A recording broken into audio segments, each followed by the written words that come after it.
someone smart? What's real intelligence? Unfortunately, for many years we've measured people, and especially kids, only by how they perform at an intellectual level or by how many marks they get in class. But that's a very, very limited way of measuring how smart someone is.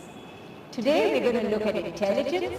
The information could change how you view your kids, your colleagues, and even perhaps yourself.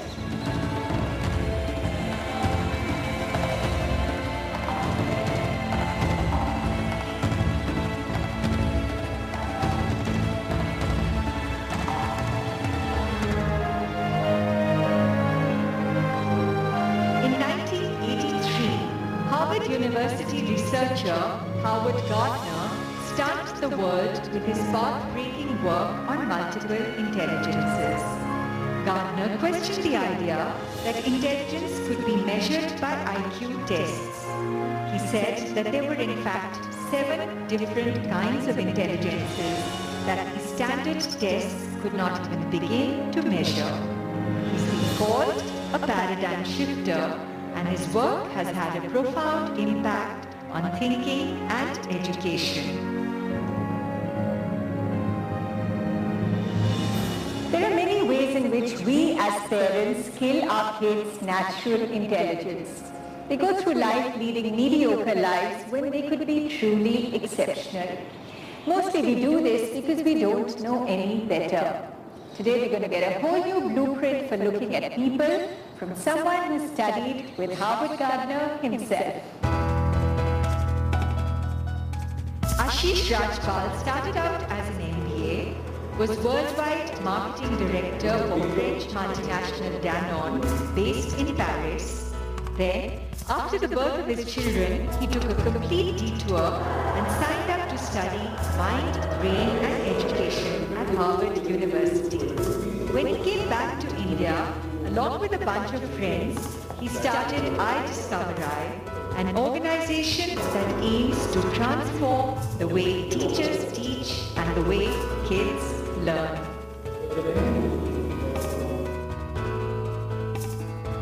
What was the big aha moment for you while you were studying mind, brain and education at Harvard?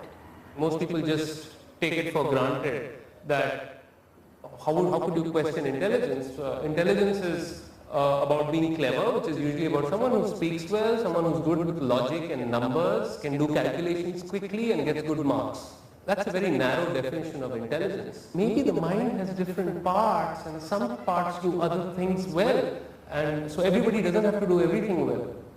Now that was like a sock in the solar plexus for the traditional view of intelligence. Gardner initially stated his theory in this path-breaking book called Frames of Mind. In 1983, I think it was published. And he postulated there is not one but 7 intelligences, which was like, whoa, 7 intelligences? What are the 7?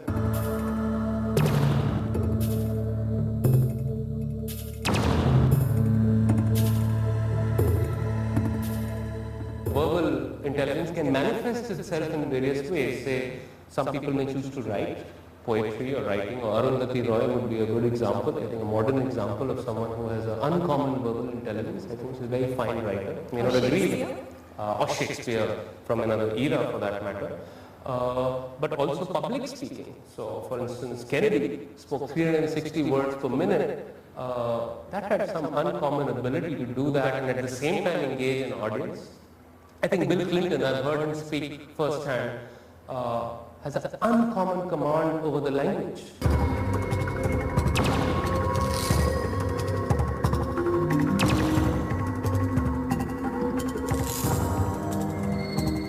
Mathematical logical intelligence actually lends itself to extreme caricature. Yeah? Of course, you had the kind of serious Indian physicists and mathematicians, the Aryabhatta, the Ramanu. So, but kind of you imagine the modern Dilton kid sitting with glasses and giving clever answers to what is 72,000 multiplied by 32 kind of thing. But it's a lot more than that. Process logic, its ability to see reason across domains. And I think there are a lot of modern examples. I think Stephen Hawking's a brief history of time. It is such a remarkable encapsulation of a very profound idea.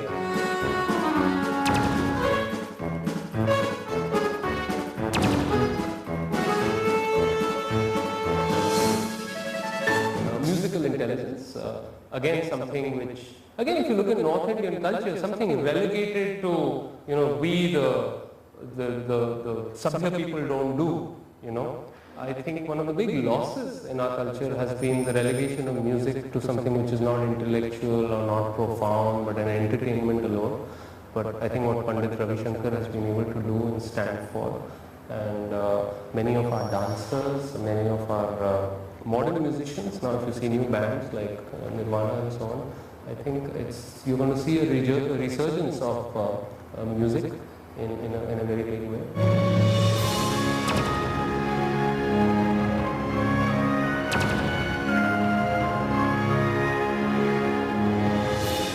The other one is kinesthetic intelligence. So Explain that.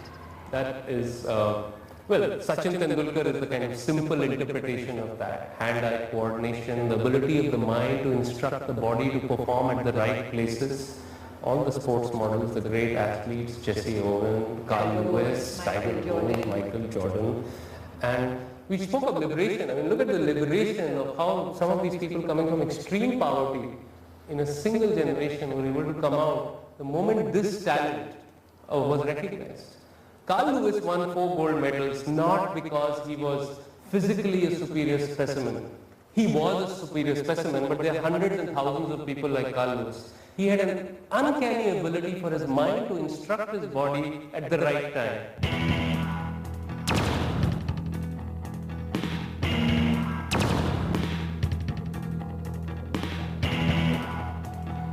The visual spatial intelligence, the people who go to NID, I think are some of the most interesting people I've met. And I think given where our culture is, I don't think we've given kind of even a fraction of the respect and attention, this whole space of understanding design, understanding how planes intersect, understanding color, patterns, has gotten in our culture.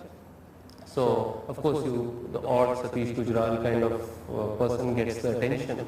But Or Hussain. Oh yes, certainly Hussain or Frank Lloyd Wright and what he was able to do for architecture in the last century.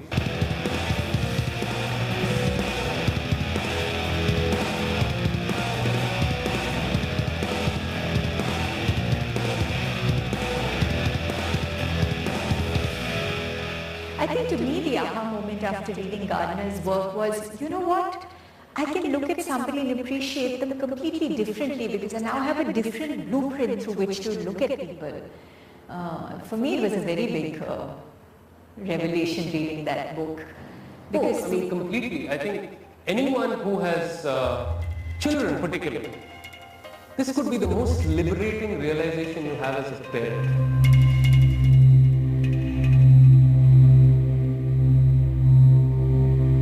if you've ever secretly felt that your kid is down, won't amount to much because his marks suck, think again. His natural genius may lie somewhere completely different. After the break, the 2 most critical intelligences if you want to be a leader.